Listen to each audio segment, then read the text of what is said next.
Hello everyone, I'm Devanshi Srivastav and I welcome you all back to my YouTube channel. So since NEET बहुत ज़्यादा पास है, अभी मई में आपका एग्जाम है and you have around like a month left for it, तो this is the time which is the most crucial for you कि तुम्हें यहाँ पे बहुत ज़्यादा question practice करनी है. You have to give as many tests as possible.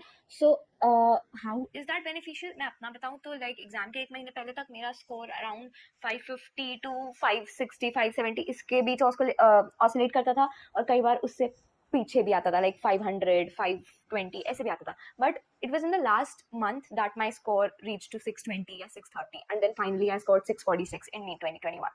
So how this happened, I'm going to share that very thing with you. Last month of the exam preparation is all about your revision. किस syllabus आपका हो जाना चाहिए अभी तक, and अगर नहीं भी हुआ है तो maximum चीज़ें cover करके just do it and start revising. Then working on your techniques for solving the very 3 hour exam जो आप finally देने वाले हो. अगर आप वो techniques अच्छे से कर लोगे तो आपने कम भी पढ़ा होगा तो आप काफ़ी ज़्यादा स्कोर कर लोगे. एंड अगर आपने ज़्यादा पढ़ा होगा और इस पॉइंट पे आप वर्क नहीं करोगे अपनी टेक्निक सुधारने में या अपना पेपर अटेम्प्टिंग स्ट्रैटेजी बनाने में, तो पढ़ के भी कोई फायदा नहीं होगा. तो the first question which is very generally asked is कि कौन सा पैटर्न हमें फॉलो करना है, लाइक कौन सा सब्जेक्ट पहले करना है या सेक्शन ए सेक्शन बी कैसे डिवाइड करना है. तो आई विल आंसर यू एक कॉमन नोशन जो लोग करते हैं जनरली और जो मैंने किया था. तो आप दोनों में सबके लिए डिफरेंट होता है, आप कुछ भी पिक कर सकते हो.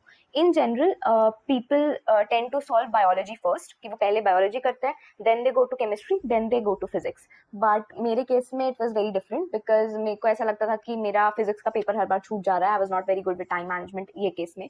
तो what I did was I started with physics. Yes, थोड़ा एब्सर्ड लगता है, मतलब सब बोलते हैं कि फिजिक्स से स्टार्ट करो और बायो वाले बच्चों की तो वीक होती है तो कॉन्फिडेंस लो हो जाता है. बट मुझे ऐसा लगता था कि एक बार मैं फिजिक्स से जैसे स्टार्ट करती थी तो मेरा स्पीड बहुत बन जाता था, तो मैं बाकी का पेपर बहुत ही स्पीडली कर लेती थी. जबकि अगर मैं बायोलॉजी से स्टार्ट करूँ तो मैं बायोलॉजी में 45-50 मिनट्स वेस्ट कर देती थी. वेस्ट क्या मतलब, इट्स इज फाइन, बट सोचो ना, if you can complete your biology का paper in 30 minutes, that is very much more beneficial to you. So when I started with physics, what I did was मैं section A पहले attempt करती थी, all the 35 questions एक glance में, and I had given myself a maximum time of 1 hour. 1 hour में I had to do this.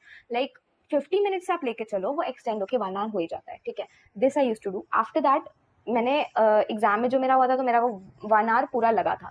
Then I use to go to biology. It's very weird, I know, but I went to biology. Then क्योंकि physics मैंने जल्दी जल्दी जल्दी solve की है तो मेरा एक पेस बन जाता था और मेरी बायोलॉजी बहुत जल्दी सॉल्व होती थी. By the way I scored 360 on 316 biology. So in general 40 to 45 minutes में बायोलॉजी के लिए लेके चलती थी. उसमें मैं सेक्शन ए सेक्शन बी साथ में कर लेती थी कि मेरे को सेक्शन बी के लिए अलग से टाइम नहीं चाहिए होता था. एग्जाम में जो मेन एग्जाम मेरा हुआ था नीट 2021, मेरी हाफ एन आवर 30 मिनट्स में botany zoology section A section B सब कंप्लीट हो गया था बिकॉज मेरी स्पीड बहुत बन गई थी क्योंकि मैंने फिजिक्स पहले सॉल्व कर ली थी. After that I use to go to chemistry. Chemistry की सेक्शन ए में भी I use to give like 45 minutes. तो मेरा एग्जाम में वो भी बहुत जल्दी हो गया था क्योंकि पूरा एनसीईआरटी बेस्ड आया था पेपर. सो 40 मिनट्स में I did my section A. Then I use to go back to physics का सेक्शन बी वाला पोर्शन. देन सेक्शन डी में क्योंकि मुझे बहुत टाइम लग गया था बिकॉज बहुत ही टफ क्वेश्चन आते हैं, यू हैव टू सेग्रीगेट की कौन सा एक तो उधर मुझे टाइम लग गया था. देन केमिस्ट्री के सेक्शन बी के लिए मेरे पास टाइम कंपैरेटिवली कम था. तो व्हाट आई डिड वाज कि जो थ्योरेटिकल क्वेश्चंस है, ऑफ कोर्स जो न्यूमेरिकल क्वेश्चंस होंगे उसमें आपको सॉल्व करके टाइम लगाना पड़ेगा, बट जो थ्योरेटिकल क्वेश्चंस होते हैं, theoretical questions is just theory, you just have to think and tick the answer, you will not take a lot of time. तो मैंने वैसे वैसे क्वेश्चन करके वो कवर कर लिया था. So you can use this technique और you can go for the customary one कि आप पहले बायोलॉजी करो फिर केमिस्ट्री करो फिर फिजिक्स करो, या फिर अगर आपको और भी कुछ चेंजेस करने हैं that is on you. But make sure कि अभी जो टेक्निक आप डिसाइड करो कि मैं ये करने वाली हूँ तो next 1 month you have to practice that only. You don't have to keep changing. अब लास्ट मंथ है, this is not for experimentation. Then time पर सब्जेक्ट, जैसे मैंने अभी बताया, आप अपने हिसाब से सेग्रीगेट कर सकते हो कि आपको कितने सब्जेक्ट में कितना टाइम देना हुआ है. Planning is very important. Plan करके अगर आप पेपर सॉल्व करोगे तो आपका पेपर 50% बेटर जाएगा दैन द पेपर जो आपने बिना प्लान किए सॉल्व किया होगा. So make sure you keep that in mind. Now next thing, how many test you should give per week. Like अगर आपने साल भर टेस्ट देते हुए आए हो इन कोचिंग और एनरोल्ड या फिर खुद से भी, तो I think 2 to 3 test per week is enough. क्योंकि लास्ट टाइम पे जैसे मैंने बोला, it's not just about test, it's about revision also. तो आपको जो टेस्ट का एनालिसिस है वो बहुत इंपॉर्टेंट हो जाता है, रिविजन बहुत इंपॉर्टेंट हो जाता है. तो अगर आप रोज टेस्ट दोगे ना तो आप वियर आउट हो जाओगे. आप उसे या तो अच्छे से एनालाइज नहीं करोगे क्योंकि आपको ऑलरेडी नेक्स्ट टेस्ट के लिए पढ़ना होगा, या तो आप रिवाइज अच्छे से नहीं करोगे. सो इट्स बेटर कि आप 2 या 3 टेस्ट पर वीक दो. और अगर आपका सिलेबस कंप्लीट नहीं है अभी तक तो जल्दी जल्दी कंप्लीट करो एंड गिव जस्ट 1 टेस्ट और 2 टेस्ट पर वीक. और फिर जो सिलेबस और फुल लेंथ टेस्ट दो. तो उससे क्या होगा, जो सिलेबस आपका कंप्लीट नहीं भी हुआ है तो उसके जो क्वेश्चन क्वेश्चन आपको मिलेंगे, एटलीस्ट टेस्ट एनालिसिस के टाइम आप उसे देख लोगे कि ऐसा क्वेश्चन कैसे सॉल्व करते हैं, तो वो पोर्शन आपका उस टेस्ट के साथ ही कवर हो जाएगा. The next important thing is make sure you give only NCERT based test series. Just NCERT based ones.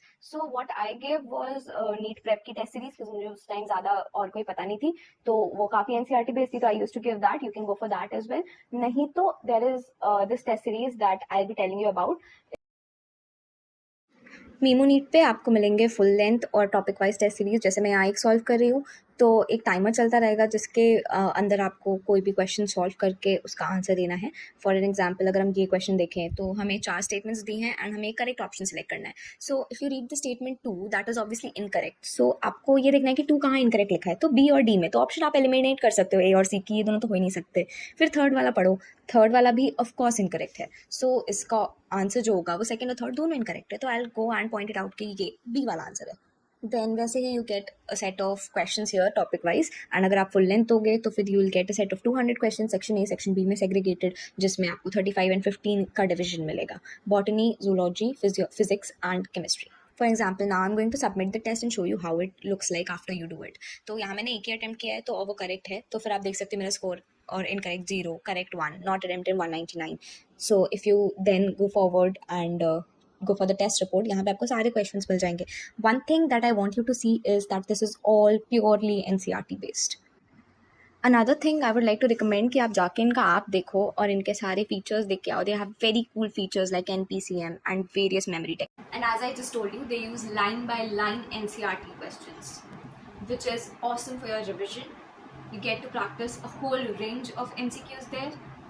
They use jumbled words, drag and drop type of questions, flashcards, formula revision section for physics and physical chemistry, named reactions for organic chemistry, assertion and reason type of questions जो कि जैसे NEET में आते हैं, वैसे exactly you can find on their app.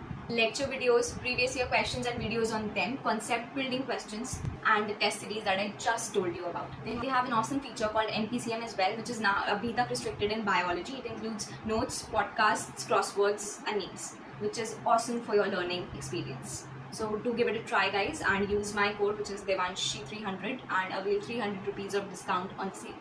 Next thing, very important thing is test analysis. Now बहुत सारे लोग test analysis को बहुत अंडर एस्टिमेट कर लेते हैं.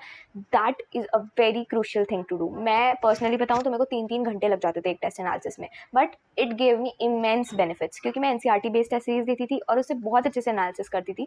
It was the best thing that I could do in the last month of my preparation. So same I would suggest to you कि एक एक क्वेश्चन कहाँ कहाँ से NCERT से आया है, मेक श्योर अगर आपका गलत हुआ है तो आप वो चीज़ जाके वहीं से तुरंत पढ़ के खत्म करो. इवन आपका सिलेबस नहीं खत्म हुआ है, अगर वो चैप्टर का कोई क्वेश्चन है तो वो टॉपिक उस चैप्टर का आप पढ़ लो या एक वीडियो देख लो, तो आपका ऐसे सिलेबस भी कंप्लीट हो जाएगा एंड टेस्ट एनालिसिस बहुत अच्छे से हो जाएगा.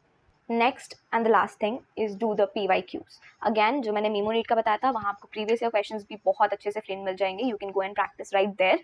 अदरवाइज अगर आप बुक्स अभी भी लेना चाहो तो 33 इयर्स की MTG पब्लिकेशन की बुक्स मिलती हैं प्रीवियस ईयर क्वेश्चंस की, फिजिक्स केमिस्ट्री एंड बायोलॉजी. मैंने उसी से किया था, तो you can purchase that and practise from there, और यू कैन गो टू मीमो नीट, और यू कैन डू बोथ कि वहाँ पे जाके आप PYQs पूरे सॉल्व करो, उनके वीडियो सोल्यूशंस देखो, make them the strongest of the points, क्योंकि PYQs बहुत रिपीट होते हैं बिकॉज वही रिस्ट्रिक्टेड सिलेबस आने वाला है एग्जाम में.